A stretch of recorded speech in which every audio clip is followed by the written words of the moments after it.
Když hrdost z prasaty se válí na kompostě,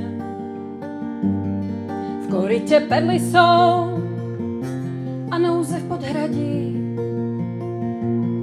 Jdu s tebou plešatý po babylonském mostě, pod bledou kulisou na temném pozadí.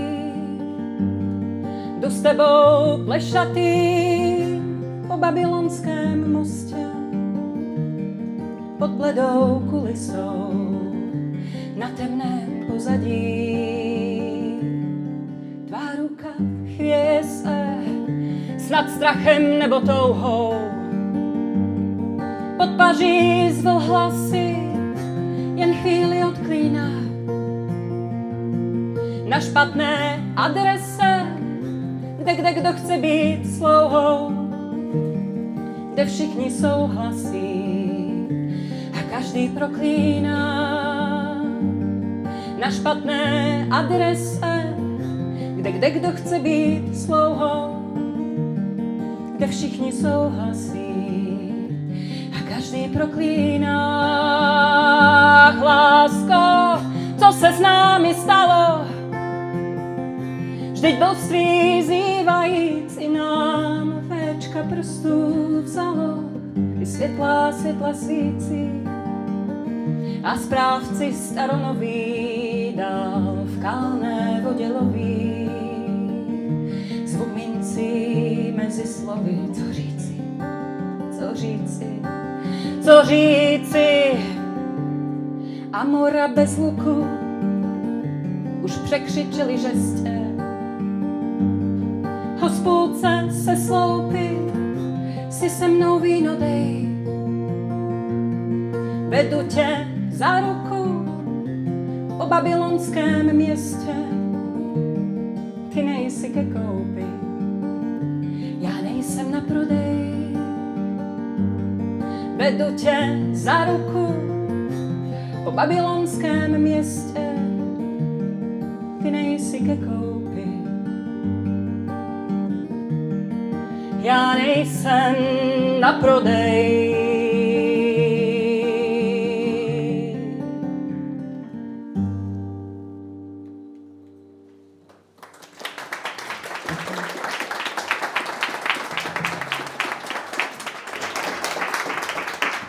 Dobrý večer, děkuji Vicky Olejárové za úvodní skladbu.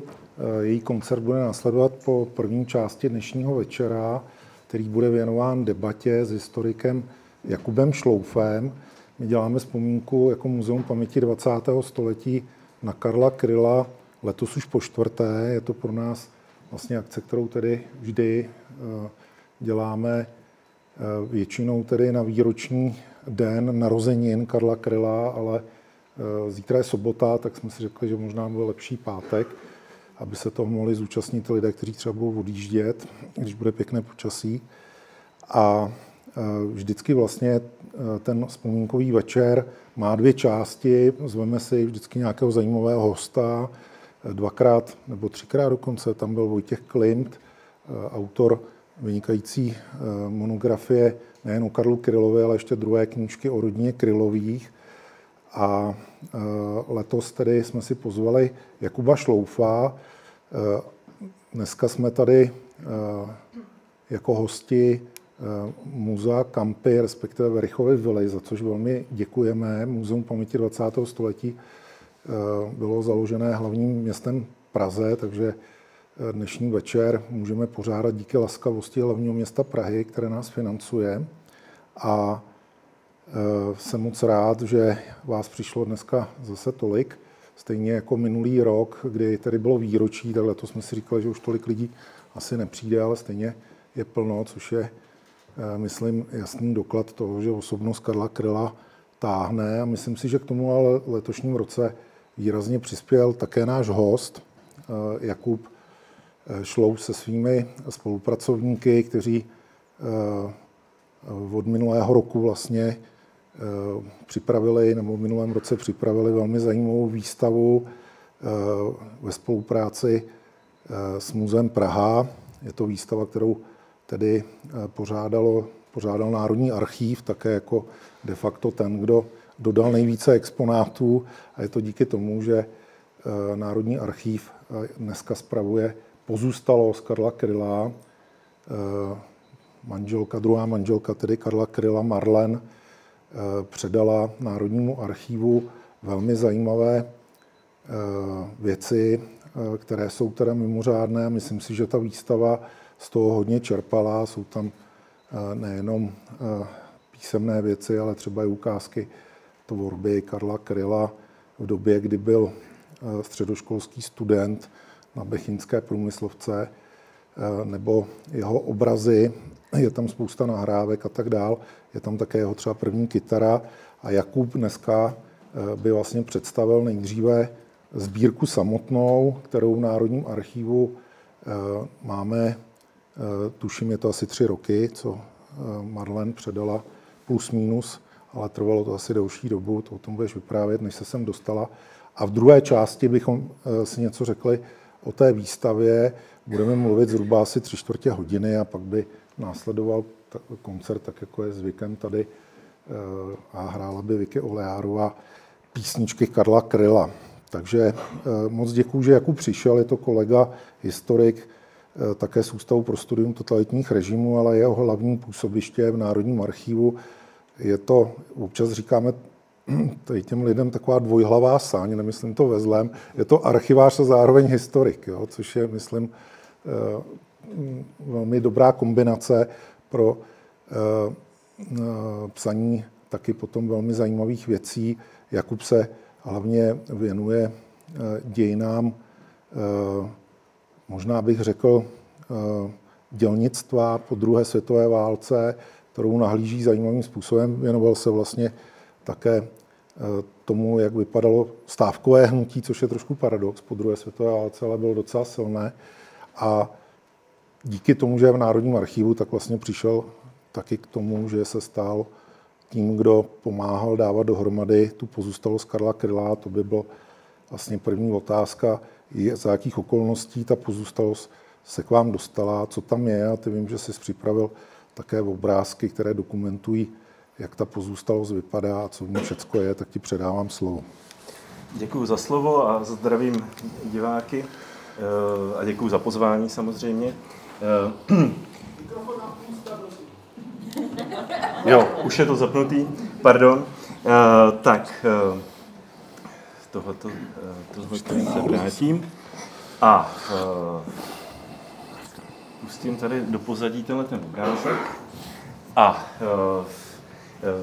u předání archivního fondu Karla Kryla nebo archivní pozůstalosti poměrně rozsáhlé do České republiky, tak u počátku toho byl můj kolega Jiří Křesťan, jehož jméno tady musím zmínit, který po dlouhá léta, vlastně už od 90. let, udržoval kontakty s vdovou po Karlu Krylovi, která se jmenuje Marie Magdaléna Kryl, řečená Marlen.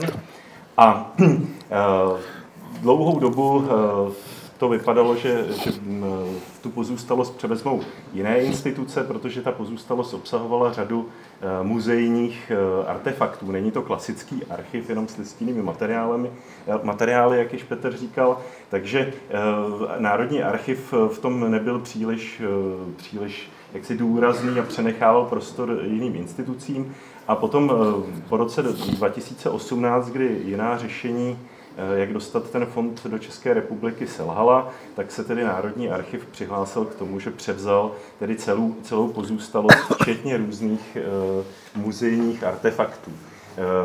Abyste viděli, ten fond byl vlastně uložen nedaleko Pasova, tak jak se Karel Kryl vlastně v posledních letech svého života dvakrát po sobě stěhoval, tak vlastně zůstal v Krabicích, byl uložen v celém bytě, asi 2+1, takže poměrně obrovská pozůstalost se spoustou krabic. Pro představu nakládali jsme to potom během covidu samozřejmě za pomocí stěhovací firmy do takovéhoto auta, takže s nadsázkou říkám, že se převážel celý kamion. A Co bylo na tom důležité? Když jsme začali ty materiály rozbalovat, tak bylo pochopitelné, že musíme jak si je zpřístupnit a udělat nějakou výstavu, protože to nejsou materiály, my jsme přebírali například i nábytek nebo oblečení, to nejsou věci, které můžete badatelům zpřístupnit prostřednictvím badatelny, prostě, že si zažádají o krabici a tu si pak prolistují. Takže tam bylo od počátku jasné, že se tyhle ty věci musí zpřístupnit veřejnosti nějakou jinou metodou, než kterou tradičně archiv dělá. A začali jsme připravovat tedy výstavu o Karlu Krylovi. Postupně jsme zvažovali také různé partnery v Praze, nakonec tím partnerem, který poskytl velkoryse finanční zázemí, technické zázemí odborné i zázemí z hlediska budov v centru Prahy, bylo Muzeum Prahy. Já to spojím dohromady s výkladem vlastně už o té výstavě, protože zároveň budu ukazovat, co tam vlastně je k vidění. Možná ještě než se dostaneme k té výstavě a k těm věcem, ty si říkal, že vlastně nic podobného Národní archiv vlastně nepřebíral. Existuje něco vůbec, jako nějaká takováhle pozůstalost, kde je tolik předmětů v Národním archivu? Národní archiv samozřejmě přebírá pozůstalosti, ve kterých běžně jsou takové materiály, počtu. Ale ne v tomhletom rozsahu. Jo? Ne například s nábytkem nebo psacími stroji nebo kytarami. To byla novinka. Samozřejmě u různých důstojníků se často přebírají vojenské řády, uniformy a další věci. U, já nevím, třeba odborových nebo sokolských fondů běžně jsou uloženy nějaké vlajky a takovéhle materiály, pečeti. Národní archiv nepracuje čistě s listinnými materiály, ale v tomhle množství jsme na to jako nikdy vlastně nenarazili. Takže to je první věc. Druhá věc vlastně, proč musela ta výstava vzniknout, byla ta, že jsme velmi záhy pochopili, když jsme si začali dělat rešerše, že vlastně že na osobu Karla Kryla lze pohlédnout i tím způsobem, že vlastně jako nedošlo k nějakému po jeho smrti v roce 1994 k nějakému jako usmíření s jeho osobností mezi jeho osobností a českým národem. On se nikdy do Čech plně a trvale nevrátil a my jsme chtěli jaksi přemostit ten prostor mezi českým národem a Karlem Krylem. A když už se tedy vrací jeho pozůstalost, tak také uspořádáme nějakou výstavu, která by dokázala aniž bychom museli Karla Kryla nějak cenzurovat, třeba jeho tvorbu v 90. letech, tak která se nějak jako nezaujatě podívá na jeho osobu, aniž bychom byli bytostnými fanoušky. Vy víte, že jste mě nepotkávali před pár lety na těchto akcích, takže já nejsem nějaký skalní fanoušek Karla Kryla, ale pokusili jsme se udělat výstavu prostě seriózně, nestranně pro všechny zájemce o osobnost Karla Kryla, aniž bychom vyjímali nějakou etapu jeho života, která by se nám nehodila. A zároveň jsme chtěli představit tedy Karla Kryla nejen jak bývá v tom veřejném prostoru znázorňován jako zpěvák, ale díky té pozůstalosti jsme začali odhalovat, že vlastně se dají udělat nádherné výstavy o výtvarném umění Karla Kryla a dalších oblastech aktivit, ve kterých se Karel Kryl angažoval. Ten prostor té výstavy, která je teda umístěna v domě u Zlatého prstenu v Praze, tak zpracoval velmi pěkným způsobem pan architekt Petr Novák. A je taková, jak vidíte, obyvatelná. Ona vlastně, ta výstava nabízí prostor ke kontemplaci. Vy tam máte spoustu prostor k sezení, spíš imituje, řekněme, běžné interiéry hospod, kde tedy koncertoval Karel Kryl, či nějakého jako obývacího pokoje, nebo třeba rozhlasového studia. A většinou ty exponáty tam máte velmi nenásilně umístěné. Je tam mnoho hodin hudby, dalších nahrávek, mnoho textů, mnoho třírozměrných předmětů. To znamená, pokud jste skutečně skalnými fanoušky, tak si tam můžete jaksi vychutnat řadu hodin různého vnímání Karla Kryla, zvláště ve všední dny. Teď nevím, jak to bude koncem výstavy, protože ta výstava se zavírá 20. dubna, tak zvláště ve všední dny je tam poměrně bývalo zatím klid i na nějaký jako rozjímání. Je otázka, jestli to tak bude teďka ke konci. A jenom jako takovou vtipnou ukázku toho interiéru na závěr, my jsme tam chtěli mít původně pouze pedagogickou tabuli pro děti, aby si tam jaksi lepili tabuli protestů, aby se jim nějak přiblížilo, co je to protest. No a návštěvníci dospělí nám tam začali lepit vlastně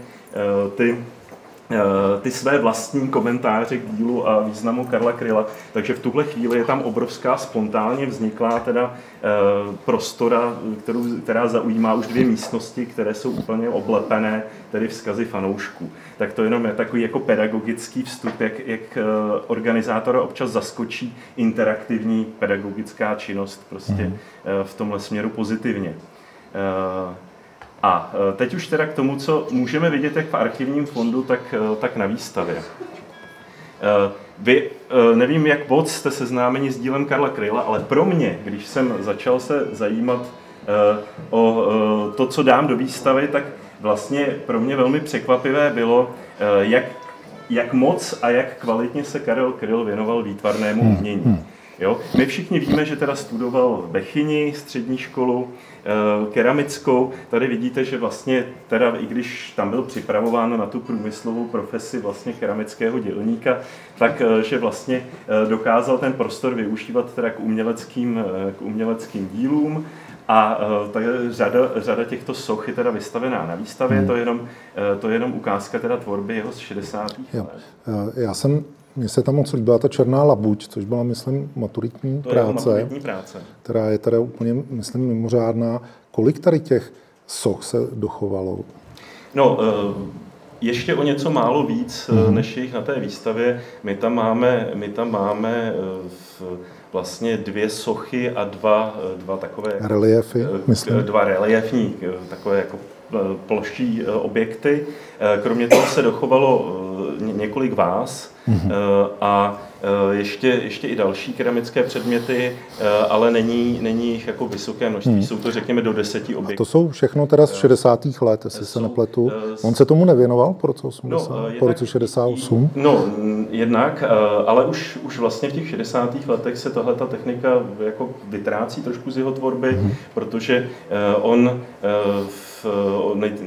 vlastně první takovým obdobím je vojna, kde tohle to prostě nejde provozovat, tohle umění, a kde se teda začíná víc soustředit na slovesné a hudební umění. Na kresby.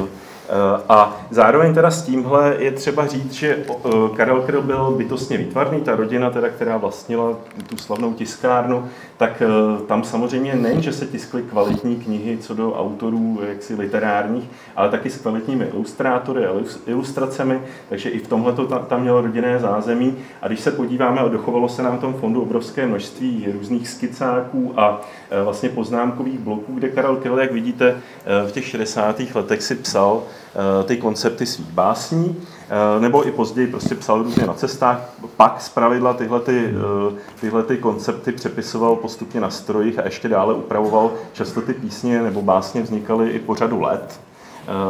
A vidíte, že už vedle si často vlastně maluje. Jo?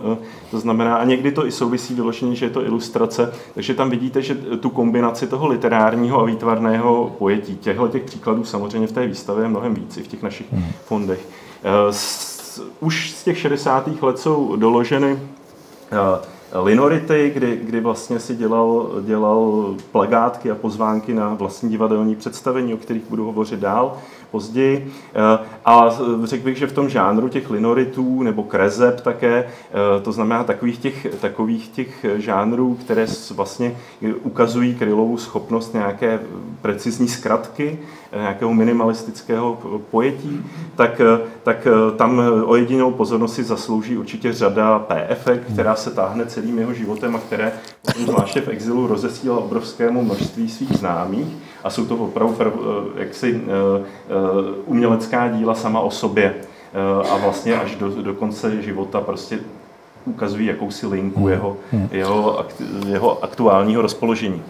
On tam občas doprovázel ty PFK básněmi taky a různými zkratkami vlastně, takže je to skutečně, jako myslím, na té výstavě velmi pěkně vidět. No.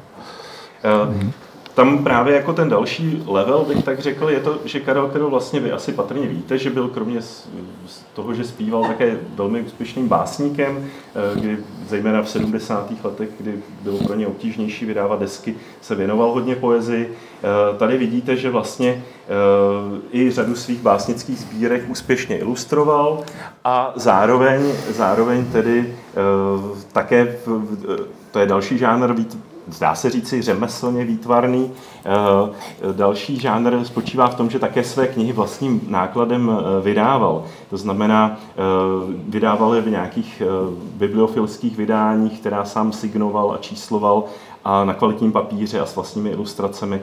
A to jsou skutečně celistvé umělecké artefakty. Kryl obecně přistupoval vlastně ať už ke slovesnému, hudebnímu nebo výtvarnému umění jako k nějakému řemeslu, jako k něčemu, co musí být precizně provedeno.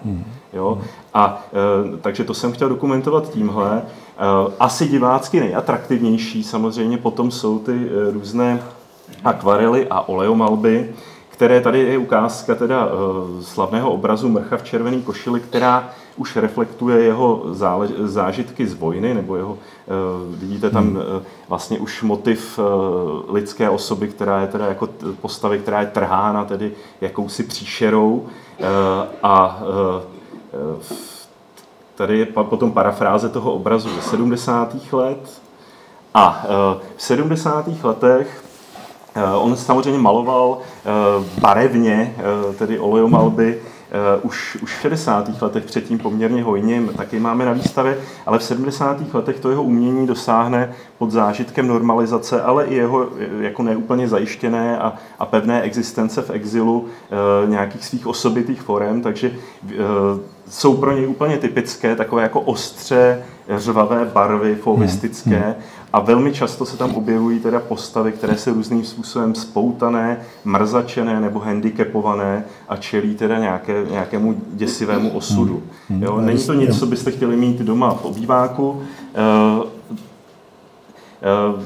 Například jeho první manželka ze 70. let, Eva Sedlářová, komentovala vlastně v našem výstavním podcastu, který je na YouTube stránkách Muzea Prahy, to, jak její rodiče reagovali na to, když viděli tyto obrazy vlastně jako v interiérech, kde se vyskytovala její rodina. Ono zajímavé tady je, když si člověk viděl ty obrazy za sebou, už vlastně od těch 60. let na té střední škole, kdy začal malovat, tak vlastně podobně jako u těch řady písňových textů nebo básní, které jsou tady vnímané tak, že vznikly po roce 1968 jako reakce na okupaci, tak ve skutečnosti vznikaly dříve.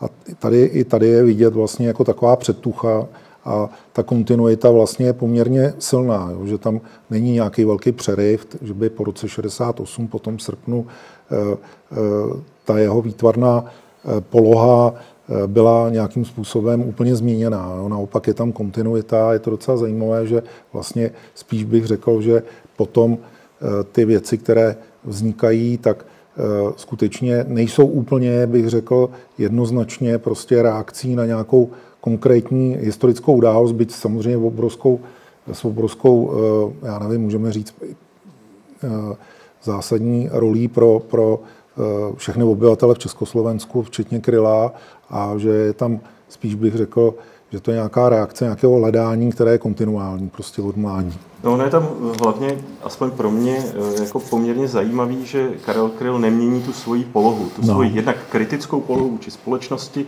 a jednak míru expresivity toho vyjádření. To je vlastně v jeho díle poměrně konstantní, aspoň těch politických a společensky zaměřených věcí.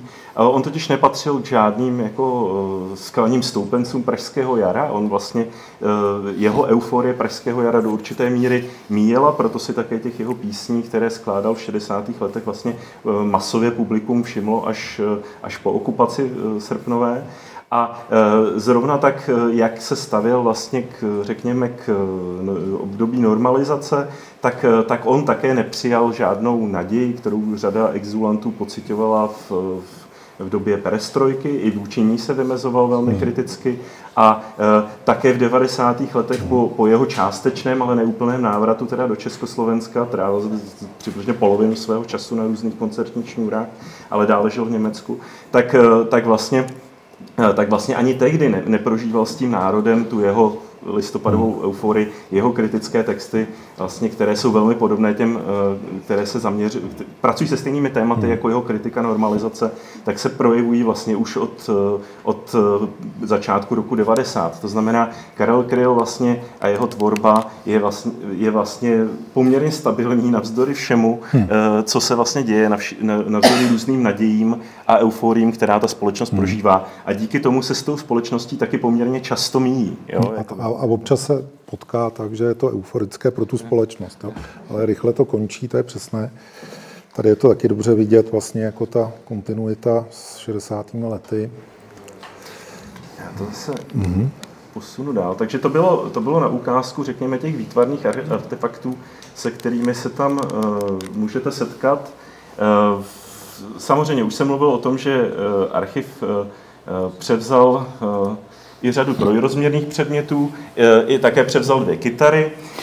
Tuhle kytaru ukazuji z toho důvodu, že pro mě tyhle ty artefakty byly jako asi nejzajímavější. Máme psací stroje, nábytek, psací stůl, oblečení, to je až takové fetišistické. Občas ty recenze na tu výstavu kritizují, že jsme třeba vystavili kuřácké potřeby. Ne, že by byli ty redaktoři tak prudérní, ale že jsme příliš jako fetišisty. Tak myslím, že ta výstava není až tak fetišistická, ale chci ukázat na jednu věc, že Karel Kryl vlastně, jak on odešel, to je podle mě důležitá věc, která v té literatuře nebo v povědomí moc není.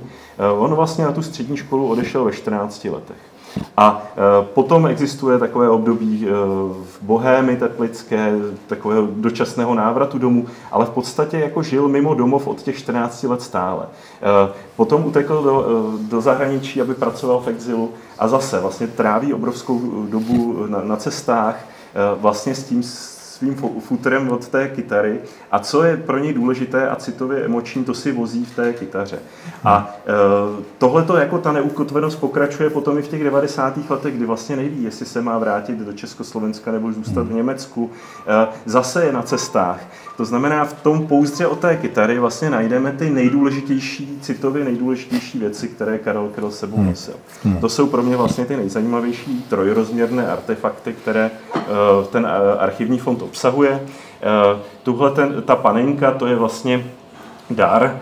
Je to jedna ze 2 panenek, existovala modrá, existují stále obě, modrá i červená varianta panenky. A tyto 2 panenky spolu byly tedy zaslány maminkou Karlu Krylovi do Německa v 70. letech, když se poprvé ženil. A po rozvodu mu samozřejmě zůstala jenom jedna. My jsme chtěli uspořádat v rámci výstavy teda setkání panenek, k tomu už nedošlo, ale ta panenka znázorňuje hned 2 věci. Tím odchodem do toho exilu. Eva Sedlářová jí má teda stále. Už ji předala dál, ale majitelku známe. Jo. To znamená, ta panenka je zároveň připomínkou chudého dětství, kde tedy jaksi maminka, ta rodina po likvidaci živností přišla tu svoji tiskárnu, žila v různých improvizovaných podmínkách a neměli příliš mnoho prostředků. A tohle je teda jako doklad toho, jak vznikaly teda hračky. A na druhou stranu je vlastně dokladem té absence té rodiny, když utečete do zahraničí a vlastně všechno za sebou necháte doma. Jo? Protože maminka skutečně mohla navštívit Karla Kryla pouze jednou v 70. letech a jinak se vlastně neviděli až do její smrti v roce 1989 a tatínek s tím se neviděl nikdy. Jo? Takže i tohleto je součást toho příběhu a Karel Kryl tu panenku teda vozil s sebou na těch cestách v tom pouzdru od té kytary. Vozil sebou také od roku 69 tuto nádhernou plastovou figurku Trolla, kterou vlastně si zakoupil na letišti v Kodani, když v roce 69 v létě jel natáčet známé video pro norskou televizi, písně z alba Bratříčku zavírej vrátka. A tuto figurku tedy potom sebou vozil a tvrdil o ní, že je to vlastně ideální podoba jeho partnerky. To ukazuje i na rys Krylovy osobnosti, který příliš veřejnosti známý není, že on vlastně byl i poměrně hračička a on si pojmenovával kytary, pojmenovával si auta, to znamená, uměl vlastně takhle jako žít z takových drobností, které ho naplňovaly. A tohle je úplně z jiného soudku, to už jako moc roztomilé není, ale jenom jako ukázku určité bizarnosti, ale která prostě k velkým zpěvákům a umělcům patří. Vy víte, že prostě ty zpěváci často jim nosí lidé dary na hroby a tak, takže my máme v archivu obrovské množství jednak teda darů, které paní vdova pravidelně střádá z toho hrobu a uchovává a archivuje vlastně. A jednak tam máme teda věnce, tedy stuhy z věnců, které byly teda na pohřbu. Tuhletu jsem vybral, protože jde o Václav Havel se z důvodu teda vzájemných animozit s Karlem Krylem nezúčastnil, ale poslal tedy tuto stuhu, dochovala se u nás a jistým způsobem jako vlastně dokumentuje vztah těchto dvou osobností. Tam byl Ivan Medek, myslím, přišel místo něho tehdy na pohřeb. To je k mým, jako k těm asi buď bizarním, ale nebo nejzajímavějším trojrozměrným předmětům. Samozřejmě v takových fondech je spousta fotografií. Pro mě teda bylo překvapením, že Karel Kryl byl v 60. letech na střední škole členem Svazarmu a když se v dnešní době snaží někdo aktualizovat různě odkaz Karla Kryla, já jsem zásadně proti, protože prostě u člověka, který zemřel v roce 1994, nemůžeme vůbec očekávat, jaké by měl dneska, nebo anticipovat, jaké by měl dneska názory. V každém případě, pokud jde o téma antimilitarismu a Karla Kryla, tak můžeme s jistotou konstatovat, že jeho ostych ke zbraním byl mnohem menší, než se dnes soudí a byl teda spíš odrazem jeho nechuti v Československé lidové armádě, než ke zbraním jako takovým principiálně. Tady je například fotografie ze Spojených států ze 70. let, kde tedy na lovu střílí z pušky. To jsem vlastně...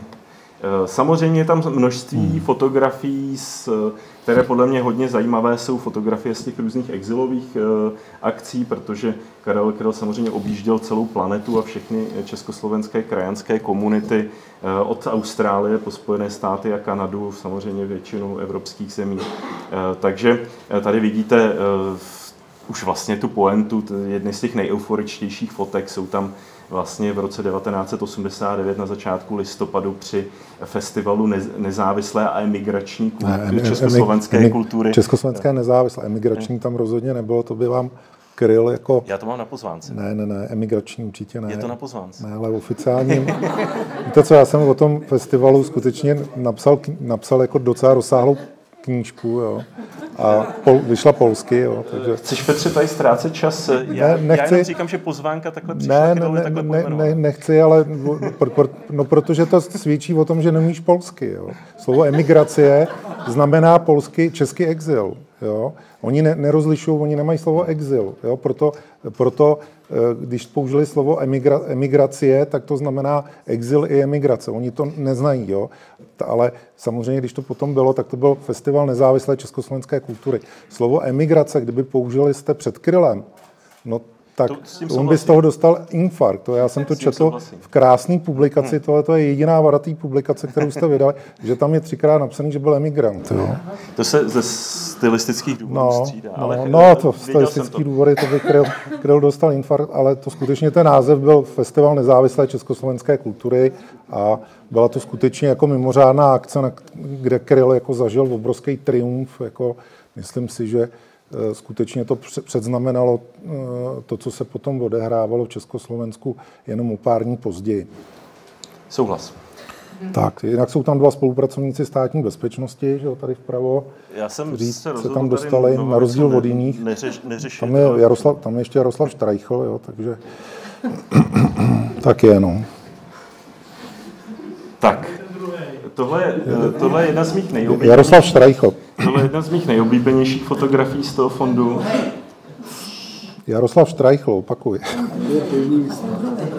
Ten první byl Jaromír Nohavice. No.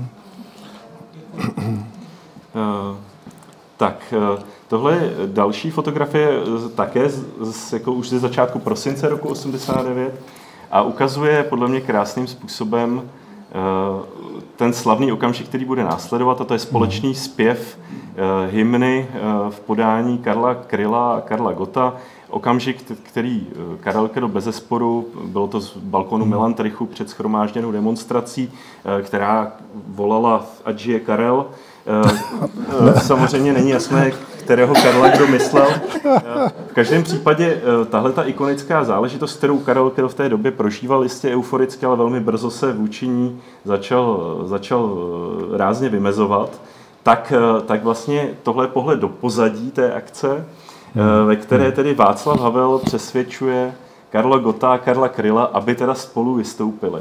Aby teda předvedli to gesto společného zpěvu hymny jakožto symbol vlastně spojení různých částí československého národa, toho exilového nebo a toho normalizačního, řekněme toho žijícího zde i v té normalizační kulturní podobě. Prostě dvou opozic v listopadu, tak, aby jsme to řekli ironicky. A tenhle ten výjev teda Karla Kryla mimo jiné přesvědčil, nebo byl jedním z impulzů, proč vlastně již od prosince 89 postupně ty jeho názory na společenský vývoj v Československu jsou kritičtější a kritičtější. To je zase téma, který tady nechci úplně otvírat, protože na dlouho, ale zmínit jsem ho chtěl. Tam je ta bunda, co má na výstavě. Ano, to je... Se kterou přijel. K těm oblečením je docela pěkný, tak jak v té době vlastně v tom roce 89 byly v módě, já jsem přišel ve svetru, tak byly v módě ty svetry, to civilní oblečení, který má odlišit vlastně tu novou politickou elitu budoucí nebo nastávající politickou elitu od těch papalášů komunistické strany. A Karel Kryl vlastně tuhle hru nehrál, že jo? On přijel prostě v té... vidíte tady Karla Gotta mimo jiný ve svetru, který jako moc nenosil. Vlastně to, co je tam patrný, že Karel Kryl přijel v té své kožené bundě, které máme fotky z celého světa, jak prostě jezdil. Ano, tato bunda je vystavená také na výstavě. Abych to jakoby smutnější a politický téma odlehčil, tak faninkám většinou na ukázku fotografií prostě tak ukazuju tuhletu fotku Karla Kryla z kalifornské pláže, kde teda v hrdě dme hruď, on nebyl tedy jako fyzicky velký vzrůstem, všichni víme, že vlastně měřil pouze 158 cm, máme to dochováno v číslech u odvodu a na těch koncertech vlastně, když se podíváte, tak on vlastně byl překvapivě maličký. Na druhou stranu jako nebyl rozhodně nějaký zakřiknutý intelektuál, k tomu se ještě dostaneme, v tom kolektivu se uměl prosadit a uměl být slyšet, nejen teda jako z pódia. Tak. A to bylo k fotografiím a to, co já považuji osobně asi za historicky nejzajímavější, nejsou ani tak jenom jako listinné materiály v tom archivu nebo fotografie, ale vlastně zvukové záznamy. Jo. Je tam především obrovský archiv vlastně jeho nahrávek, které si přinesl z Rádia Svobodná Evropa na páscích.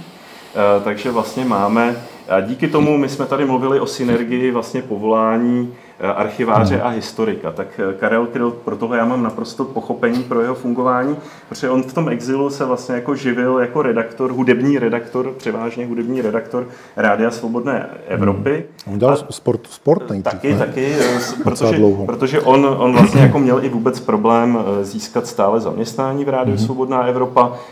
Vlastně dlouhou dobu působil vlastně dneska by se řeklo smlouvy o dílo, byl placen za jednotlivé pořady.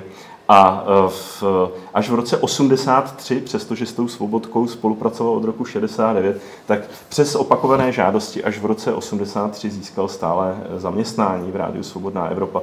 Takže vlastně jako nepohrdal i jinými pracemi, nicméně už od toho roku 69 tam vlastně i přechodně bydlel v bytě tehdejší vedoucí té hudební redakce slavné DJky Roziny Jadrné vlastně se kterou teda měl velmi přátelský vztah a ty jejich pořady, teda tu její redakci postupně v čase, teda jeho popularita v těch pořadech sílila až tedy v 80. letech. On byl evidentně jako tahounem proto té hudební redakce a asi jedním z nejpopulárnějších redaktorů té Svobodné Evropy, protože patřil prostě k mladší generaci a uměl oslovovat mládež v Československu. Tam stojí za připomenutí, že on taky získal řadu přátel v těch dalších redakcích, nejenom v té československé, zejména v té polské, ale i v dalších. Vlastně občas ty pořady s ním jsou také buď jako v paměti zaznamenány, anebo některé nahrávky existují z toho polského vysílání. Jo. Takže on se naučil výborně polsky a hodně to využíval a řekl bych, že Poláci možná v lecčem mu byli bližší než někteří Češi, no, jenom tak na okraj. Nevím, jestli jemu byli bližší, ale v každém případě je tam řada dokladů toho, že vlastně jeho dílo v Polsku rezonovalo. Spousta nahrávek, končil jsem tu synergii, to nejsou jenom vlastně vystoupení v rozhlase, ale on také objížděl své koncerty a ty nahrával a pak pouštěl v rádiu Svobodná Evropa. Díky tomu my vlastně máme a zároveň taky v těch pořadech Rádia Svobodná Evropa četl svoji poezii. Takže my vlastně máme většinu jeho poezie i obrovské množství jeho koncertních vystoupení dochovány na těch páskách a z toho zprávě můžeme usuzovat, že některé koncerty skutečně vypadaly tak, že i on byl schopen vlastně jako střídat češtinu pro československé publikum, polštinu pro polské publikum, dokonce zpíval samozřejmě i německy pro německé publikum, používal také slovenštinu, protože jako vycházel nebo uznával slovenskou kulturu a později měl i řadu fanoušků na Slovensku i vlastně po rozpadu Československa. Takže je to fenomén přinejmenším středoevropský. Já jsem tuhletu kapitolu chtěl jako přeskočit a věnovat se tomu, co považuji jako na té Svobodce za nejdůležitější, a to je vlastně komunikace s tím domácím publikem. Jo? Protože Karla Kryla, on si to v 70. letech příliš neuvědomoval, ale tím, jak na konci 70. let začaly prostě proudit do exilu další vlny československých obyvatel, tak čím dál tím víc vlastně se k němu donášely zprávy, že teda je v Československu dále populární. A ty jeho pořady, že skutečně mají odezvu. A my máme řadu dopisů, co prostě chodili z Československa přes různé krycí adresy do té Svobodky. A Karel Kryl v těch svých relacích, v těch svých 50kách prostě s těmi diváky, tím, jak mu bylo to publikum vlastně vzácné, tak s nimi velmi ochotně a detailně komunikoval. Někdy jsou to i vlastně dlouhé rozhovory vedené tím, že teda ti teenageři posílají ty své dopisy, on na ně odpovídá, oni zase posílají.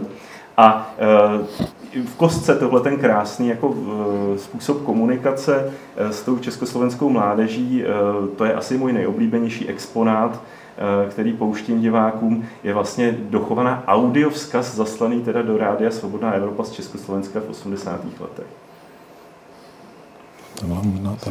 Tady. Ahoj Karole, toto už byla poslední písnička, ale snad to, co si sešlo, tě potěšilo.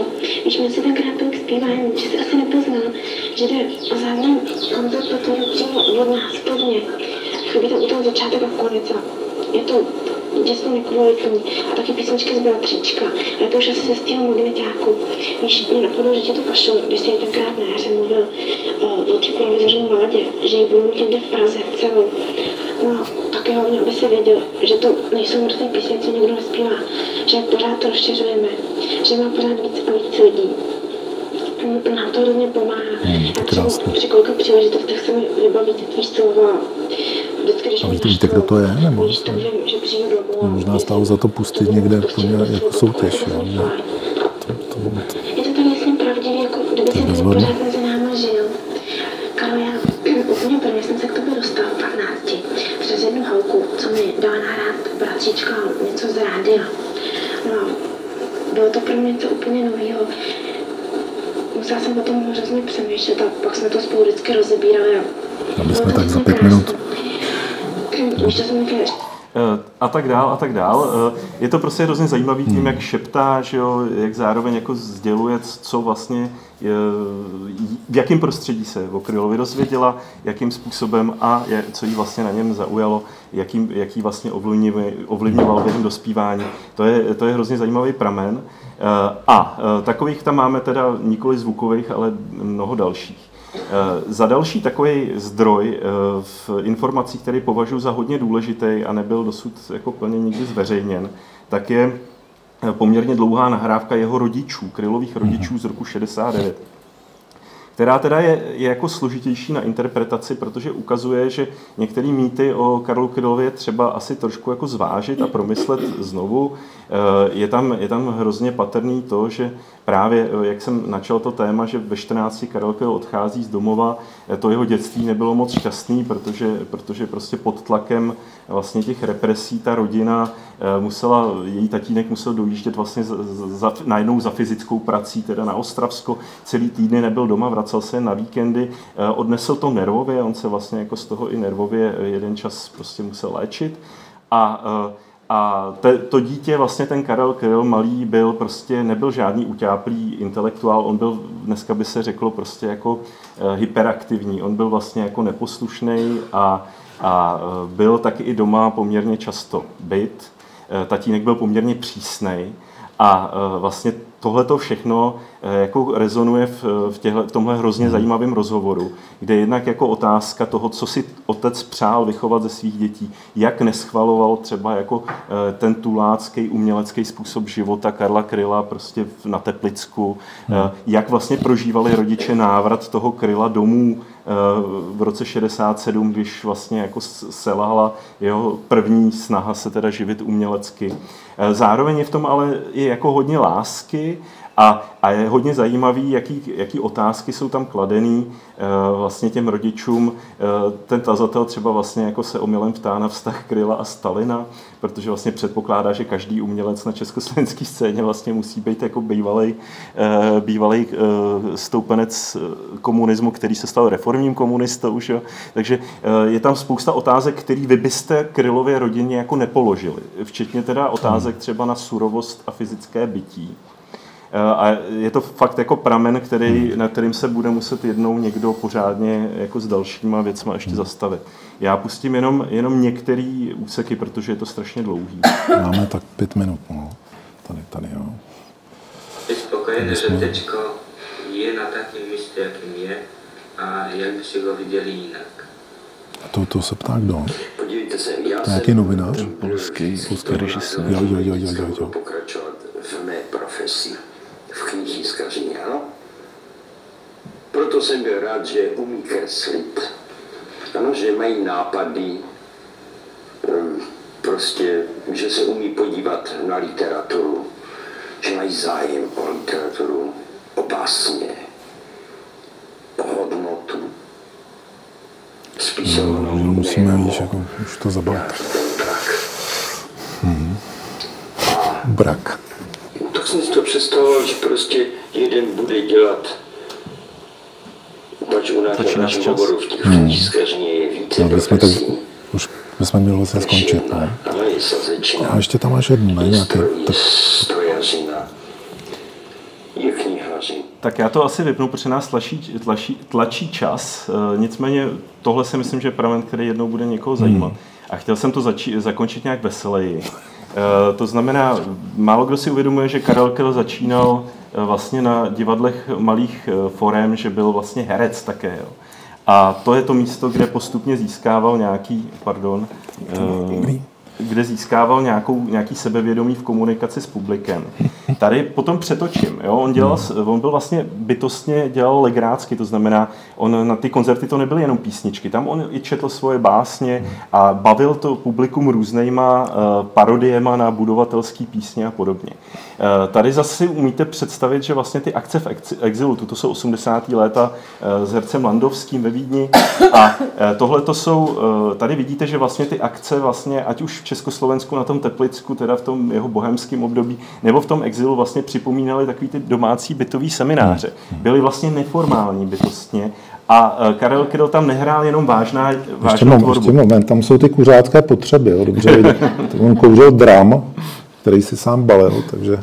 A protože vlastně tohleto asi nemáte nikdy dochovaný, tak chci vlastně ukázat, že některého vystoupení vlastně už v tom Československu byly nekonečným sledem různých parodií, jo, veselých. A to je skutečný Karel Kryl.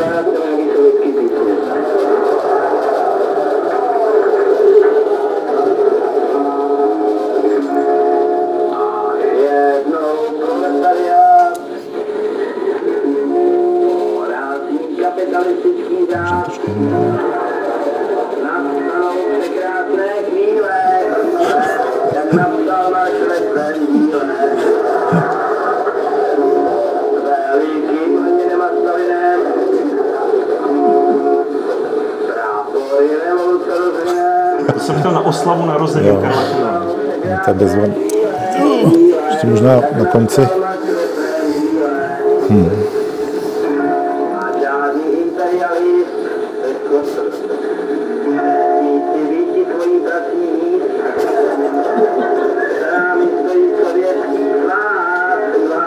Podobné písničky pokračují ještě řadu minut, jo?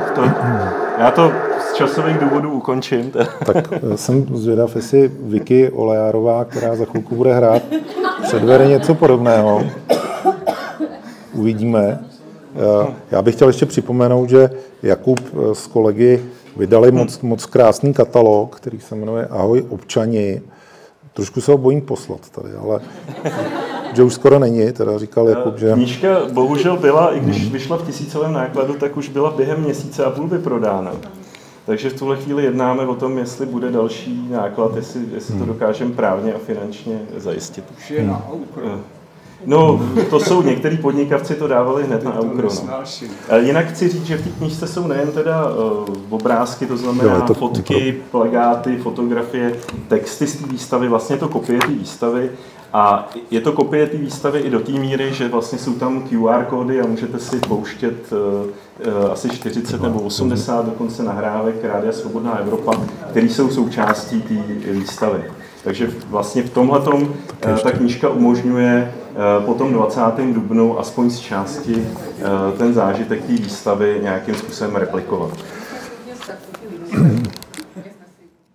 Tak, moc děkuji, Jakube, že jsi přišel. Myslím si, že to byl opravdu krásný začátek dnešního večera. Moc děkuji a gratuluju k výstavě a k publikaci. Možná můžeme určitě zatleskat.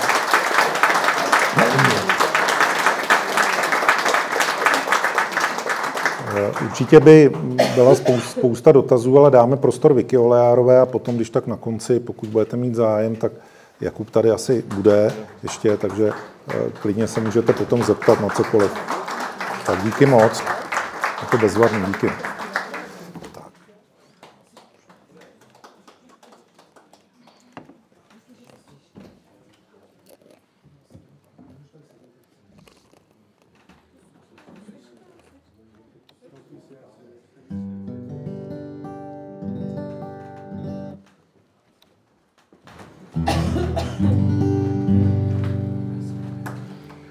Ďakujem veľmi pekne za pozvanie a za to, že ste prišli a že chodíte každý rok na spomienkové či už koncerty alebo debaty o Karlovi a o jeho tvorbe. Ja hrávam jeho tvorbu už niekoľko rokov, desiatok rokov by som povedala, a stále ma neprestáva fascinovať, akým bol umelcom všestranným, ako sme tu videli jeho diela, a mňa najviac oslovili ako hudobníčku jeho piesne. Tak ja vám dnes večer zahrám výber mojich srdcoviek a keď si nájdete aj tú svoju, tak kľudne sa pridajte a takto si spoločne môžeme na Karla zaspomínať. Tým, že Karel bol náboženský založený človek a bol veriaci, tak napísal aj niekoľko žalmov a môj obľúbený je žalm 71.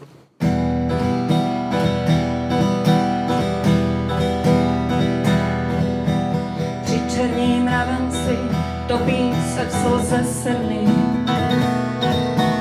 nápisy na věnci a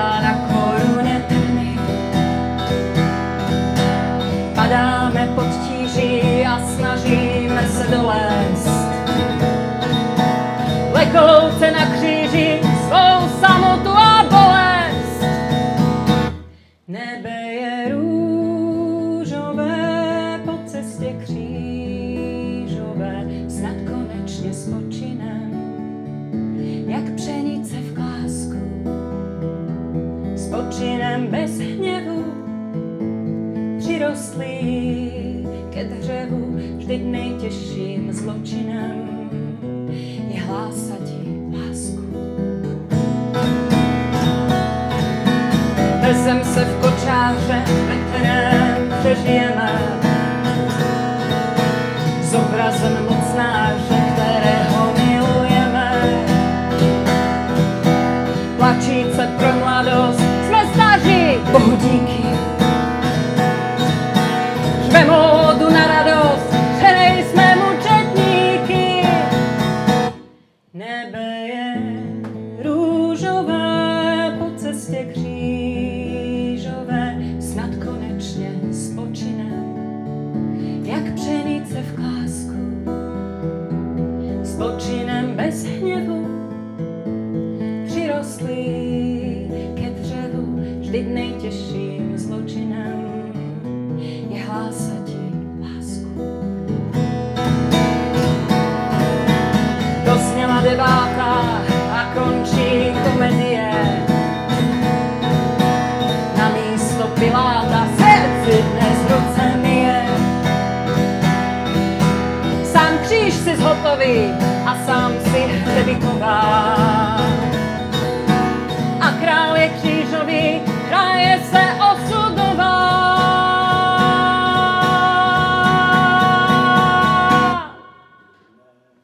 Nebe je růžové, po cestě křížové, snad konečně spočinem, jak pšenice v klásku.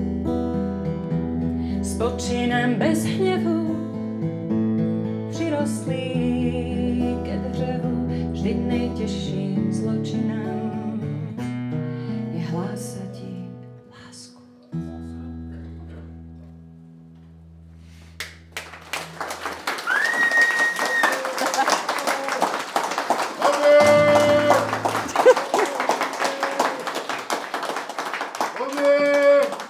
Ďakujem vám. Ďakujem vám veľmi pekne. A ja som... Bude. A ja keď som sa presťahovala do Prahy zo Slovenska, teraz žijem v Prahe, tak som mala obavu, že ako ma príjmete vy, keďže som Slovenka, ale som veľmi vďačná, že ma príjmate takto vrúcne. A aj keď spievam česky, tak snáď mi rozumiete a môžeme si spoločne zaspievať ďalšiu Salome.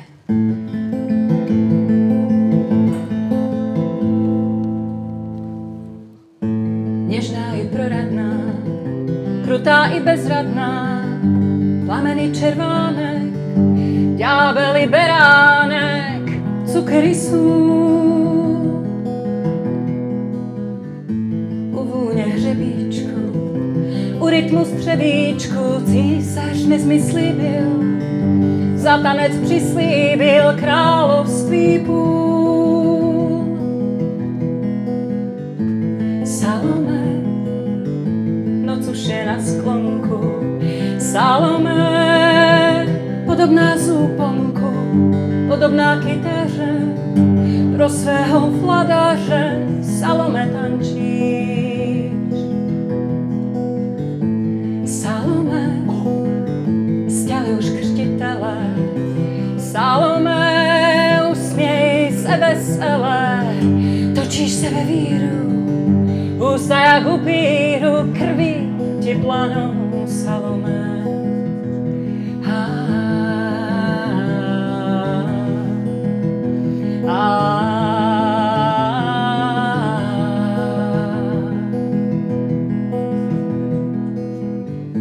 Noci už ubývá, císař se usmívá, pokojně mohu žít, všeho lze použít pro dobrý stát. Možná ho napadlo prastaré říkadlo, dějiny, když tvoří se, pro hlavy na míse nemá se štkát. Salome, netanči, nechceš-li, Salome, hosté už odešli, jenom rekomáru, dopij z poháru, krůpěje vína.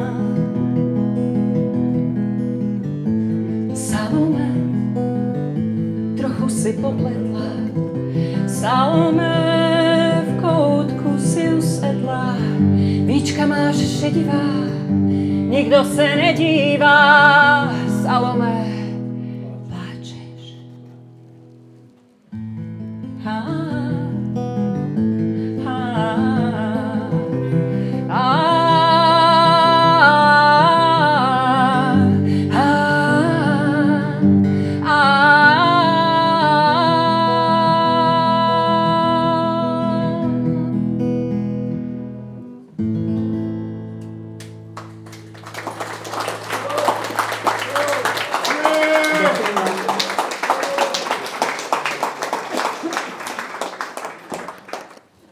Ďakujem pekne. Keď robím spomienkové koncerty s piesňami Karla Kryla, tak sa vždy pozastavím nad jedným faktom, a to je, že prečo sú tie piesne aktuálne aj po 50. 60. rokoch. A vtedy tak pripomínam nám všetkým aj sebe, aby sme robili všetko preto, aby tie piesne už v dnešnej dobe neplatili. Musíme začať od seba. Jednou takouto piesňou je Veličenstvo Kat.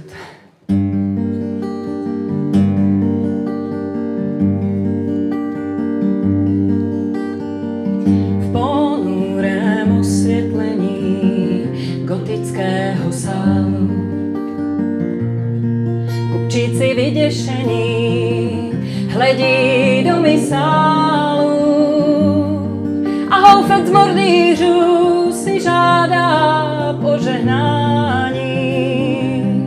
Vždyť prvním z rytířů je veličenstvo Kat. A vždyť prvním z rytířů je veličenstvo Kat.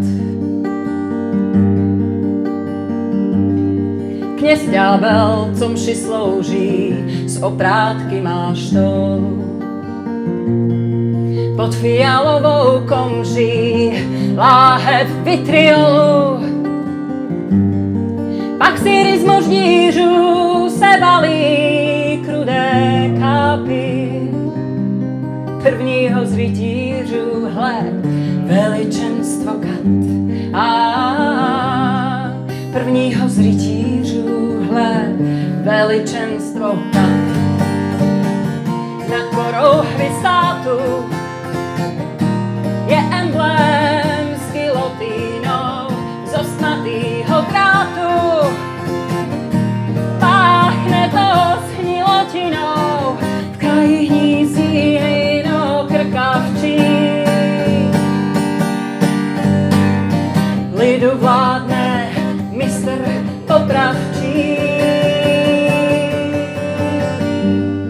Král klečí před satanem, na žezlo se těší. A lůza pod platanem radu moudrých věší. A zástup kacířů se raduje a já sám. Vždyť prvním z rytířů je veličenstvo Kat. A vždyť prvním z rytířů je veličenstvo Kat. Na rohu ulice vrah o morálce káže. Před vraty věznice se procházejí stráže. Z vojenských pancířů vstříc černý nápis hlásá, že prvním z rytířů je veličenstvo Kat. A že prvním z rytířů je veličenstvo Kat. Nad palácem vlády žní prapor s gilotínou. Děti mají rády kornouty se zmrzlinou. Soudcové se na ně zlobili. Zmrzlináře dětem zabili.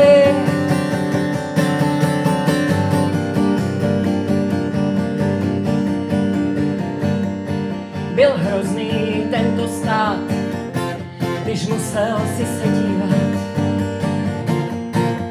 zakázali psát a zakázali zpívat. A bylo jim to málo, poručili dětem modlit se, jak si přálo veličenstokrát. A modlit se, jak si přálo veličenstokrát.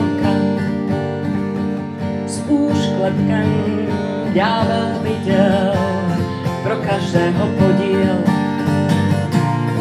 Syn otce nenáviděl, bratr bratru škodil. Jen motyl smrti hlav se na tou zemí vznáší, kde v kruhu tupých hlav dlí veličenstokrát. A kde v kruhu tupých hlav dlí veličenstokrát.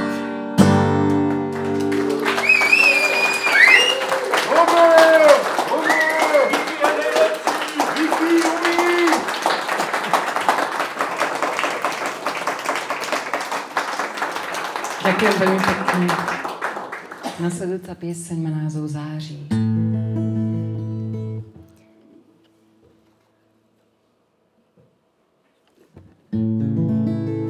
Možno je trošičku menej známa, ale čo mne sa páči na koncertoch, ktoré robím ako spomienku na Karla, je to, že veľa ľudí po mne, teda za mnou príde po koncerte a vravia mi, my sme nevedeli, že Karel má tak obsiahlu tvorbu a že to nie sú len tie kvázi protest songy, ktoré poznáme všetci, tie 3-4, ale že sú to nádherné básne zhudobnené a veľakrát aj romantické, zamilované.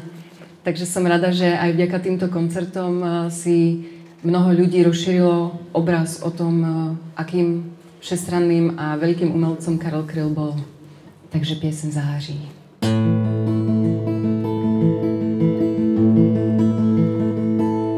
Přinesl srpen září od západu,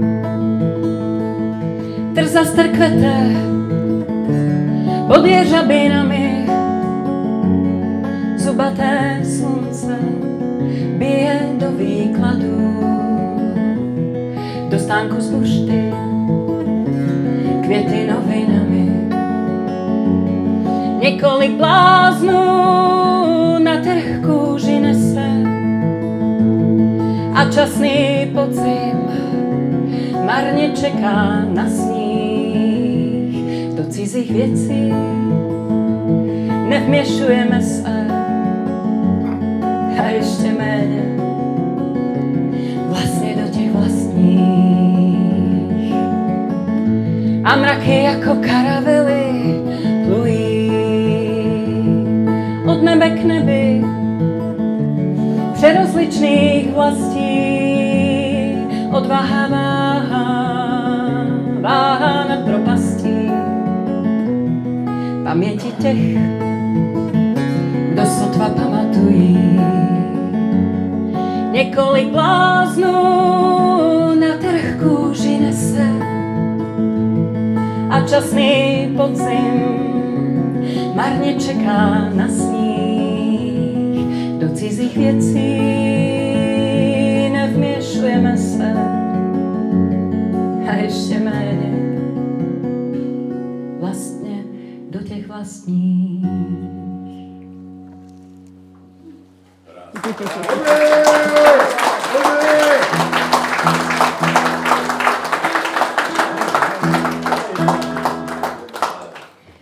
Ďakujem veľmi pekne a nasledujúcu budete určite poznať. Je to pieseň s názvom Moriturite salutant.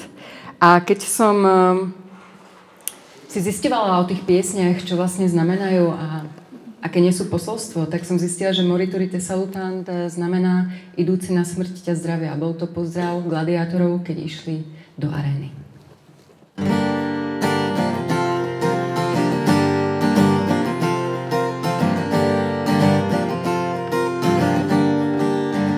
Cesta je prach a štech a udúsaná hlína a šedé šmou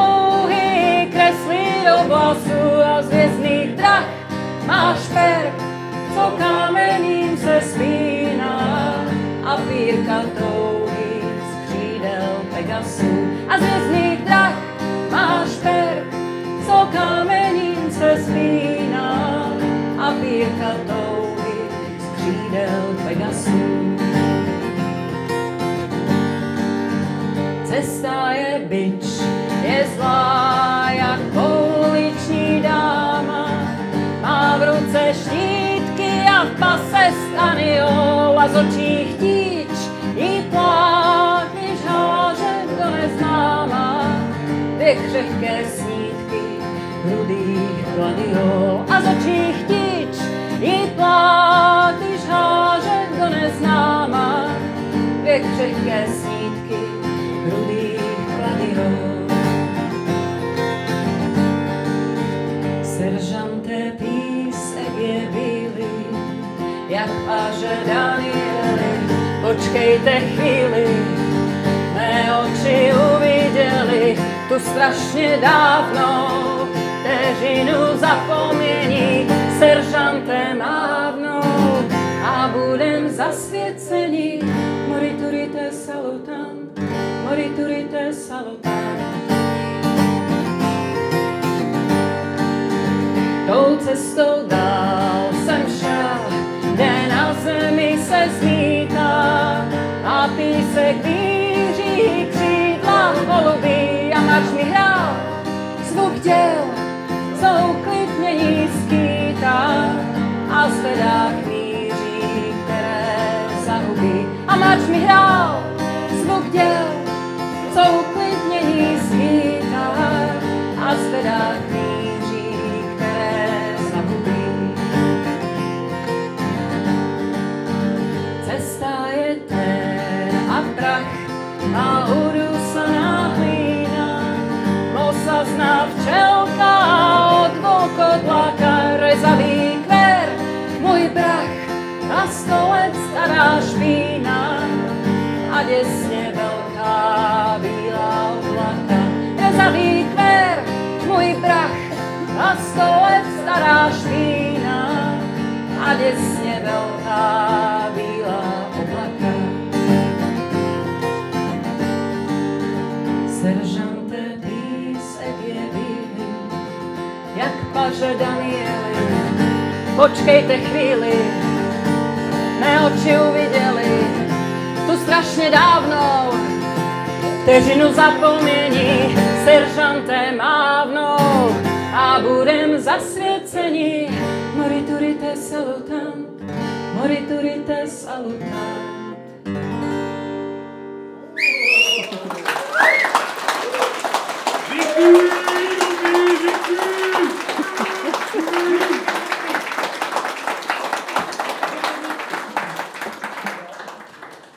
Ďakujem veľmi pekne. Ešte jednou! Potom na afterparty. A nasleduje pieseň Nevidomá dívka, o ktorej som sa dozvedela, že naozaj existovala a vydával ju Karel pri jednej zdi a napísal o tom pieseň.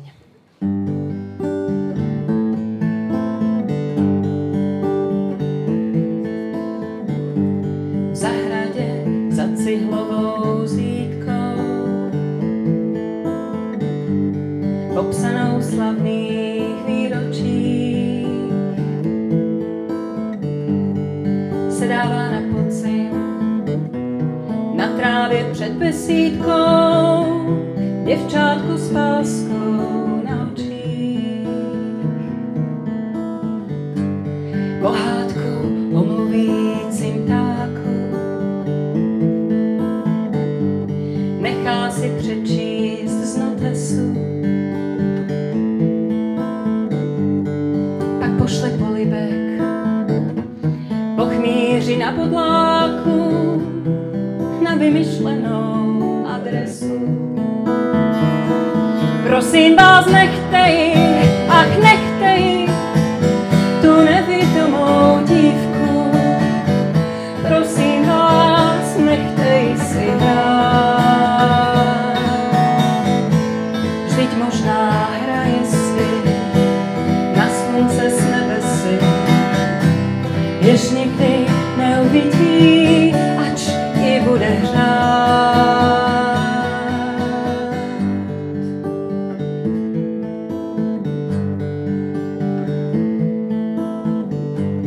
pohádku o mluvícím ptáku a o 3 zlatých jabloní a taky o lásce i z černých květech máku přivezou jezdci na koních.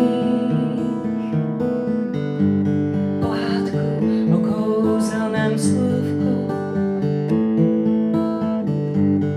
jež zbudí všechny zakleté. Pohádku o duze, jež spává na ostrůvku, na kterém poklad najdete. Prosím vás, nechte ji, ach nechte ji, tu nevidomou dívku. Prosím vás, nechte ji si hrát. Vždyť možná hraje si na slunce z nebesy, jež nikdy neuvidí, ač ji bude hrát.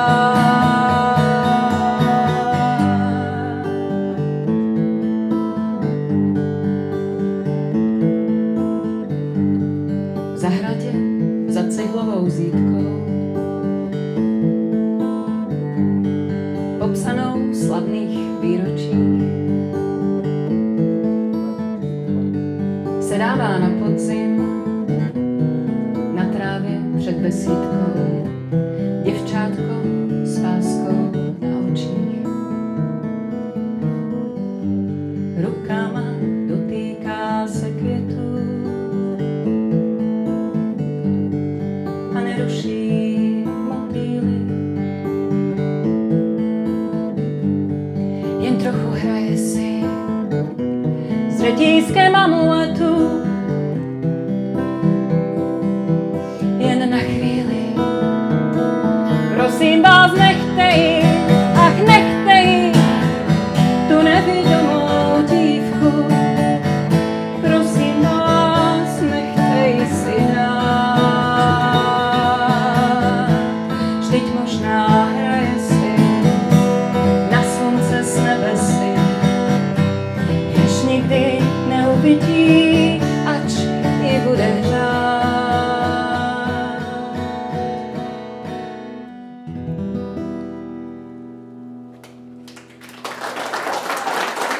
Ďakujem.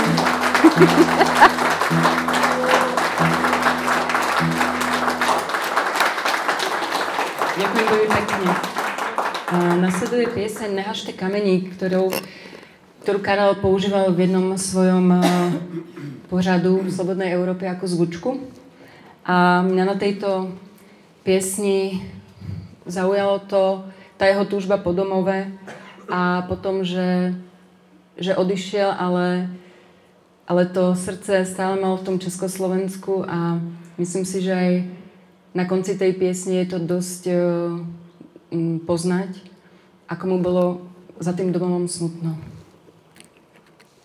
Nehažte kamení.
Vašich pohledů přes hlavy sousedů upřených. Za chvíli rozsudek hlasitě přednesou a potom poběží pro sako z pruhu. Ty pro můj posudek více mě nesnesou a naši mládeži půjde to k duhu.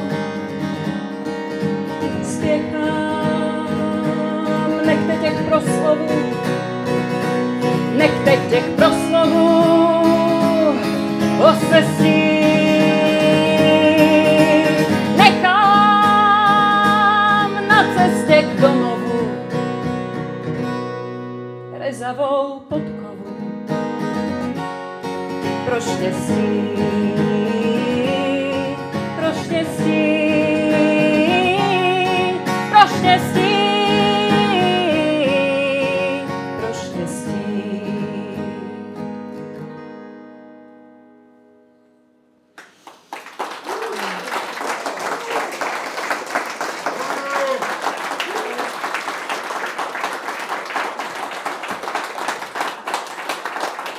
Ďakujem. Nasleduje pieseň pre mňa dosť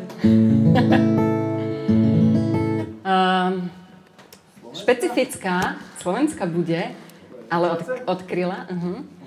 Ale jedna, ktorá má v mojom srdci také výnimočné miesto, pretože ja, keď som v 15 začala hrať na gitaru a spievať a objavovať piesne Karla Kryla, tak ma chodil môj bratranec učiť prvé akordy. A prvá pieseň bola samozrejme Andiel, lebo má jednoduché akordy. A ja som sa začala zaujímať, kto to napísal. A tak som začala poznávať Karlovú tvorbu hlbšie. A hrala som na gitare iba 2 mesiace a u nás v Prešovskom večerníku bol oznam, že sa bude konať súťaž v interpretácii piesní Karla Kryla. A moja mama, keďže ma počula, že hrávam Kryla v detskej izbe, tak dostala skvelý nápad a ma tam prihlásila a bolo to rovno do mestskej haly. Takže ja som hrala na gitare iba 2 mesiace a išla som rovno do mestskej haly, ktorá bola plná a kde som si vybrala pieseň Ukolébavka, ktorú vám teraz zahrám. A bolo to moje úplne prvé verejné vystúpenie pred ľuďmi a ja som nakoniec tú súťaž vyhrala, za čo som veľmi vďačná a bolo tam so mnou ešte 12 chlapov, súťažiacich, ja som bola jediné dievča a súťažilo sa o gitaru, takže som vyhrala novú gitaru a tí chlapci mali také burcujúce piesne od Karla typu Pasážová revolta, Lásko, píseň Neznámeho vojna a ja jediná som mala baládu Ukolébavka. Takže tá výhra ma povzbudila a ďalej som pracovala už aj na vlastných piesniach, ale aj spoznávala Krylové piesne. A najvtipnejšie na tej príhode je, ako sa tá súťaž volala. Tým, že sa to konalo v mestskej hale, tak oni jej dali názov Prvé halové majstrovstvá sveta v interpretácii piesní Karla Kryla. A som prvý historický víťaz, aj posledný, pretože potom sa už taká súťaž nekonala. Tak víťazná pieseň. Poďme na to. Ukolébavka.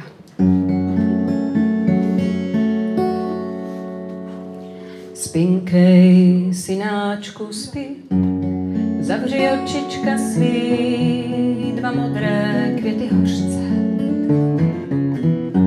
Jednou zšednou jak plech, zachutná tabákem dech a políbení hořce. Na zlomu století v náručí zhepne ti tvá první nebo pátá. Než kdo cokoliv zví, rány se zajizví a budeš jako tátra. Na zlomu století v náručí zhepne ti tvá první nebo pátá. Než kdo cokoliv zví, rány se zajizví a budeš jako táta. Spinkej, synáčku, spí, zavři očička svý, máma vypere plenky. Odrosteš sunaru, usedneš u baru, u trochu jiné sklenky. A že zlé chvíle jdou, k vojsku tě odvedou, z Zbrandají místo dláta. Chlast místo náručí, couvat tě naučí a budeš jako táta. A že zlé chvíle jdou, k vojsku tě odvedou, zbrandají místo dláta. Chlast místo náručí, couvat tě naučí a budeš jako táta. Spinkáš, synáčku, spíš, nouze vyžrala spíš a v sklepě bydlí bída. V jeslích na nároží máma tě odloží, když noc se s ránem střídá. Recepty z nalhaní dají ti na hraní a nález bude ztráta. Kompromis z života, zbude ti samota a budeš jako táta.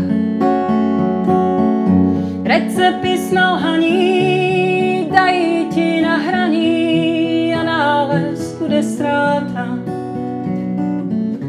Kompromis z života, zbude ti samota, pak budeš jako táta.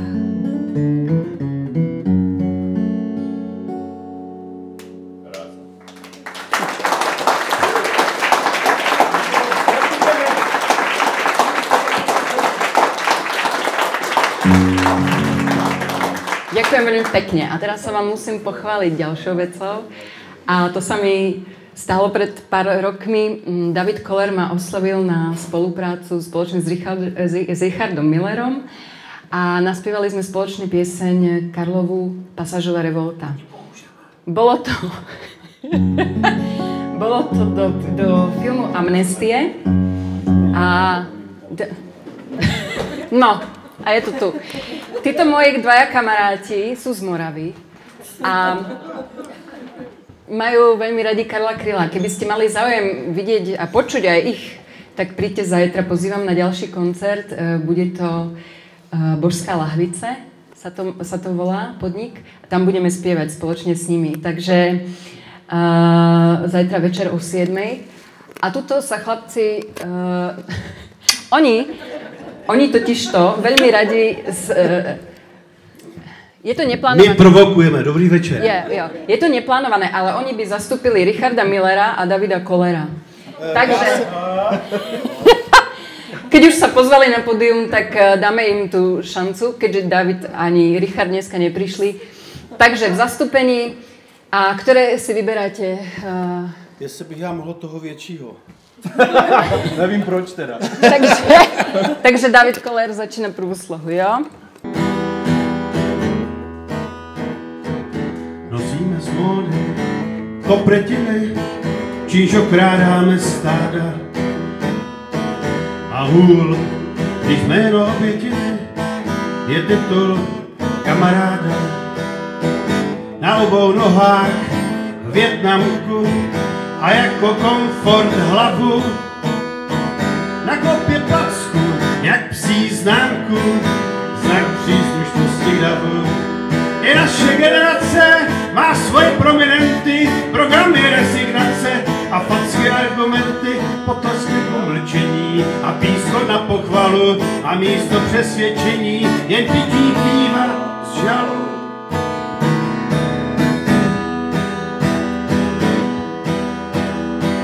Pod zadkem stránku z dikobrazů vzýváme zlatý tele. Civíte vzdáme v koncích u obrazů, čekáme spasitele. Civíme lačně na měďáky, my Gottwaldovi nosy a nadáváme na měšťáky, tvoříce revoluci. I naše generace má svoje kajícníky a fízy z honorace a skromní úředníky a bory bez svědomí a hlas bez páteře, život bez vědomí a lásku nedůvěře.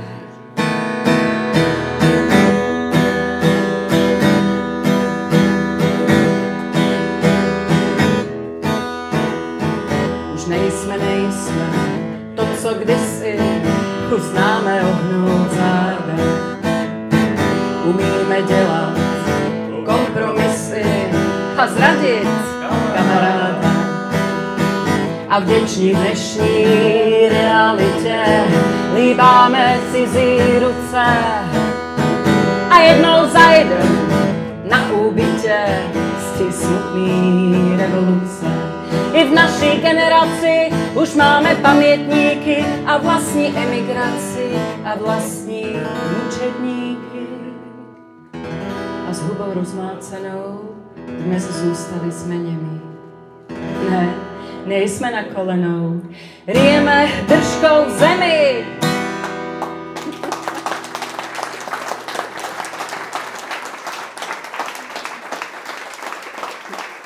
Omlouvám. Jo. Tak, ale keby ste to chceli počuť v originále, nájdete si to na YouTube. A ako sme už spomínali, Karel napísal tým, že bol Čechoslovák a mal blízko aj k nám Slovákom, tak napísal pieseň aj po slovensky. A ako tu už zaznelo, je to pieseň Od Čadce k Dunaju, ktorú ja ako Slovenka veľmi obľúbujem, pretože má nádhernú ľubozvučnú slovenčinu.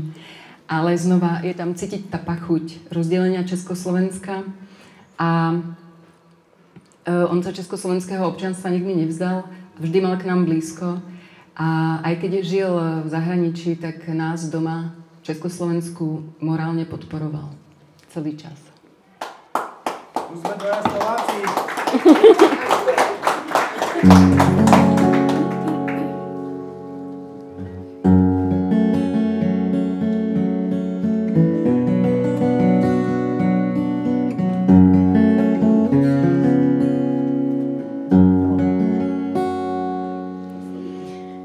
Čadce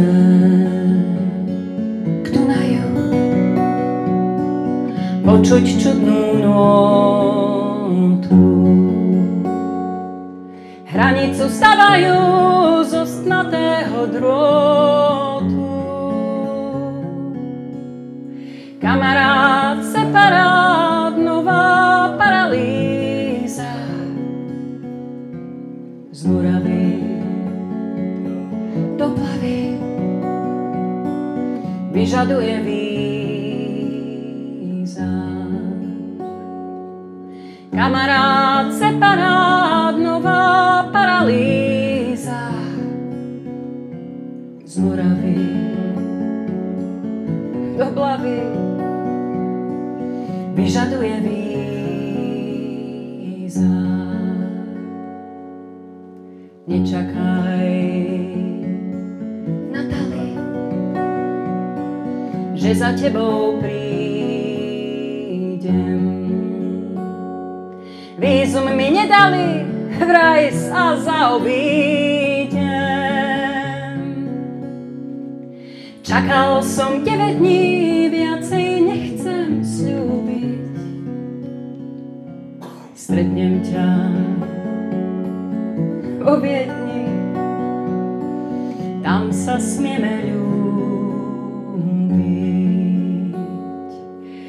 čakal som 9 dní, viacej nechcem sľúbiť. Stretnem ťa vo Viedni, tam sa smieme ľúbiť.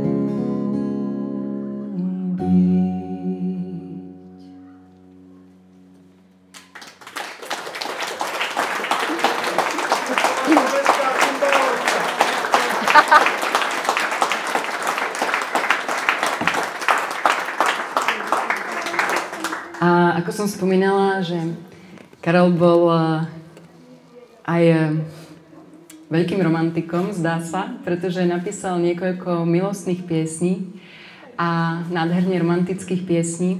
Ja vám jednu zahrám, tú moju najobľúbenejšiu, a tá má názov Prsten z kamejí.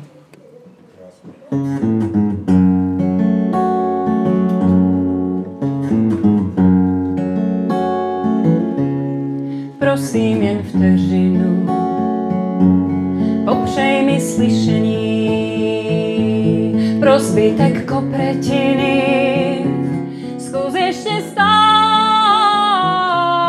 přes hlavu peřinu. To není řešení, popřej mi slyšení, nebudu lhát.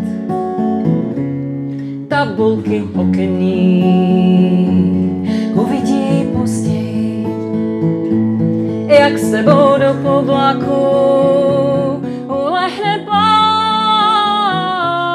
na jiné řešení, na novou naději, prstenů z kamení, budeš se ptát. Přišel jsem poprosit, abys mi prominula, chtěl jsem si vyprosit políbek slíbený od minula. Teď však mě vítají zavřené okenice, hodiny ščítají. Kolikrát volal jsem ze silnice, prosím jen na chvíli, staň se tím obrazem, na jehož objevení čekám tu sám, půlnoční motýly, pošlu ti se vzkazem, staň se tím obrazem pro zlatý rám. Staň se tím obrazem pro zlatý rám.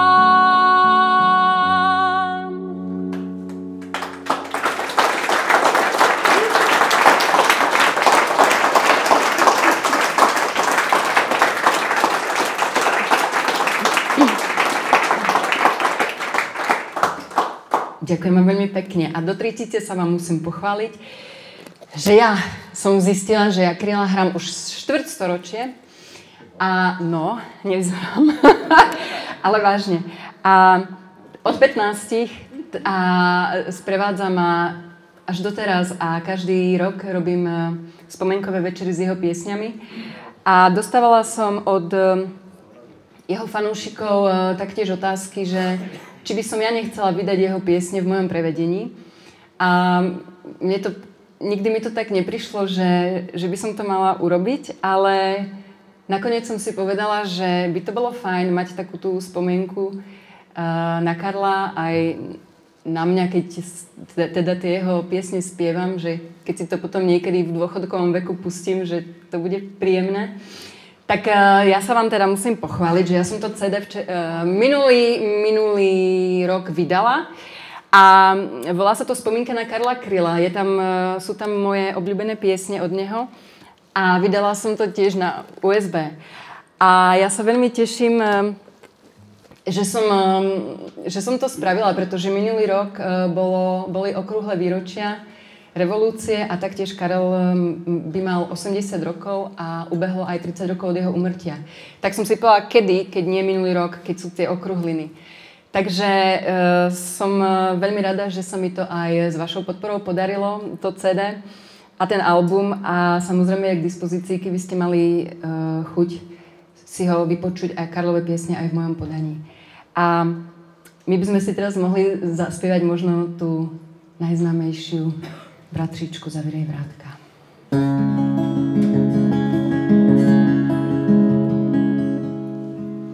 Bratříčku, nevzlikej, to nejsou bubáci, vždyť už si velikej, to jsou jen vojáci, přijeli v hranatých, železných maringotkách. Se slzou na víčku hledíme na sebe, buď se mnou, bratříčku, bojím se o tebe. Na cestách klikatých, bratříčku, v polobotkách. Prší a venku se setmělo, táto noc nebude krátká. Beránka vlku se zachtělo, bratříčku, zavřel si vrátka. Bratříčku, nevzlikej, neplýtvej slzami, nadávky polikej a šetři silami. Nesmíš mi vyčítat, jestliže nedojdeme. Nauč se písničku, není tak složitá. Opři se, bratříčku, cesta je rozbitá. Budeme klopítat, zpátky už nemůžeme. Prší a venku se setmělo, táto noc nebude krátká. Beránka vlku se zachtělo, bratříčku, zabírej brátka, zabírej brátka.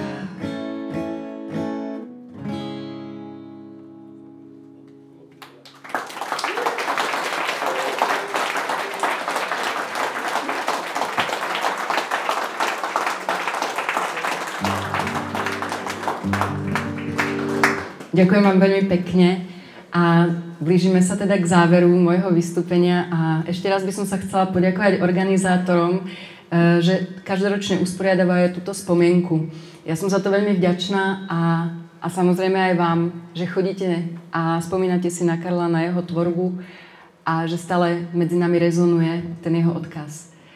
A rozlúčila by som sa nádhernou piesňou, ktorá je podľa mňa dokonalá modlitba a má názov Děkuji.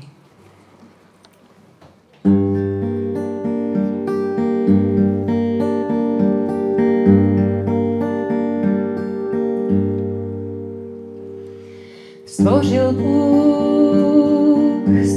Bůh ratolest, bych mohl věnce vázat. Děkuji, děkuji za bolest, jež učí mě se tázat.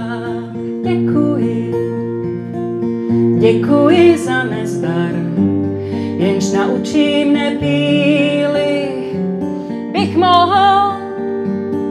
Bych mohl přinést dar, byť nezbývalo síly. Děkuji, děkuji, děkuji. Děkuji, děkuji za slabost, jež pokoře mne učí. Pokoře pro radost, pokoře bez područí. Za slzy děkuji, ty naučí mne citu. K živým již žalují a křičí po svou citu. Děkuji, děkuji, děkuji.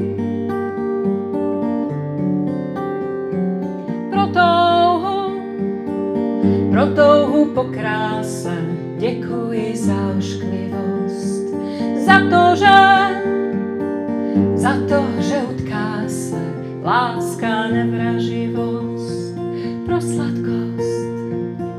Pro sladkost usnutí děkuji za únavu, děkuji za ohně vzplanutí i za šumění splavu. Děkuji, děkuji, děkuji, děkuji, děkuji za žízeň, jež slabost prozradila. Děkuji, děkuji za trýzeň, jež zdokonalý díla. Za to, že miluji, byť strach mi srdce svíral. Beránku, děkuji, marně si neumíral. Děkuji, děkuji, děkuji, děkuji, děkuji. Ďakujem vám. Ďakujem veľmi pekne.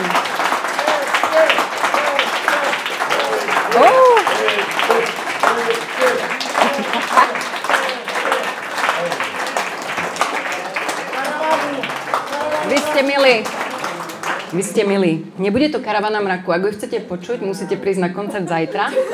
Tam toho budeme mať veľa. A taktiež, ako sa tu spomínalo, že Karol rád si vymýšľal aj vtipné piesne a bol veselá osoba, tak zaznejú tam aj piesne z jeho albumu Jedúvky, tuto v prevedení mojich dvoch kamarátov, takže bude to stať za to. Ale ako prídavok by sme si mohli dať tú spoločnú, ktorú pozná každý, a tu moju vlastne prvú, ktorú som sa naučila, Andiel.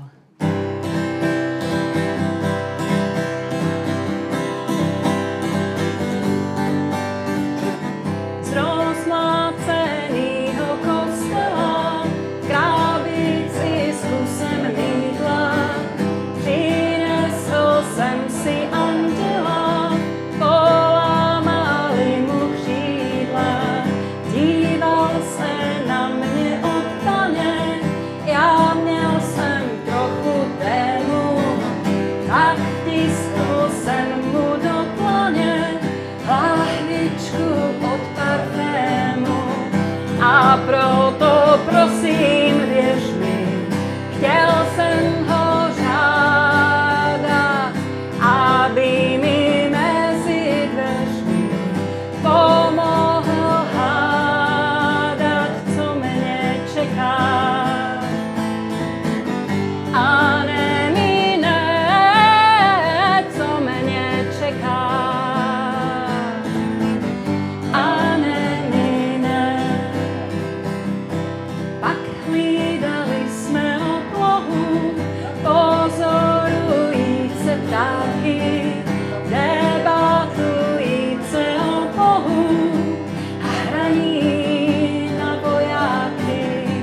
Do tváře jsem mu neviděl, pokoušel se jí schovat. To asi ptákům záviděl, že mohou poletovat. A proto prosím, věř mi, chtěl jsem ho žádat, aby mi mezi dveřmi pomohl hádat, co mě čeká. A nemine, co mě čeká. A nemine. Když novinky mi sděloval u okna do ložnice, já křídla jsem mu uchoval, smosazný na bojnice. A tak jsem pozbil anděla, on oknem odletěl mi, však přítel prý mi udělal novýho z mojí helmy. A proto prosím, věř mi, chtěl jsem ho žádat, aby mi mezi dveřmi pomohl hádat, co mě čeká.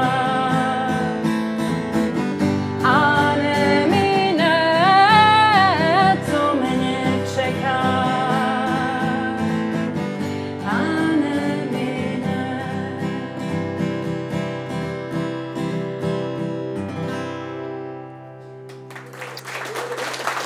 Ďakujem vám veľmi pekne a teším sa na vás opäť pri stretnutí a pri piesniach Karla Kryla.